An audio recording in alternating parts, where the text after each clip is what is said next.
দেখে নাও চন্দননগরের আরও একটি অনবদ্য প্যান্ডেল। এখানের থিম করেছিল কৈলাস থিম।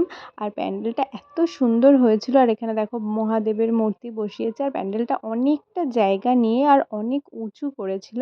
আর এখানের মূল আকর্ষণ ছিল হচ্ছে আঘোরীদের নৃত্য, সেটা তোমাদের দেখাবো। তার আগে পুরো প্যান্ডেলটা একবার ঘুরিয়ে তোমাদেরকে দেখিয়ে নিই। আর এখানে ঠাকুরটাও কিন্তু অনেক অনেক সুন্দর হয়েছিল। আর এখানে দেখো ফাউন্টেনটা করেছে, যেটা দারুণ লাগছে। লাইটিংটা দেওয়ার জন্য আরও বেশি সুন্দর লাগছে। প্রত্যেকটা প্যান্ডেল খুবই সুন্দর হয়েছিল। আর এই যে অঘরীদের নৃত্য দেখতে পাচ্ছ তোমরা, এখানে আমি মিউজিক অ্যাড করছি না, কারণ এখানে যদি মিউজিক অ্যাড করি তাহলে কপিরাইট ক্লেম আসবে।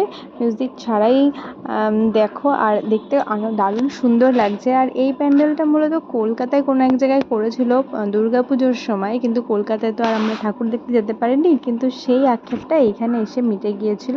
আর প্রত্যেকটা যারা আর্টিস্ট ছিল তারা অসাধারণ পারফর্ম করছিল ওখানে, দারুণ লাগছিল দেখে। আর ঠাকুরটাও তোমাদের সাথে শেয়ার করে দিলাম। প্রত্যেকটা ঠাকুর তো অসাধারণ হয়েছিল। এই ঠাকুরটাকেও দেখতে কিন্তু দারুণ লাগছিল। তো এই ছিল মিনি ব্লগ। কেমন লাগলো ব্লগটা অবশ্যই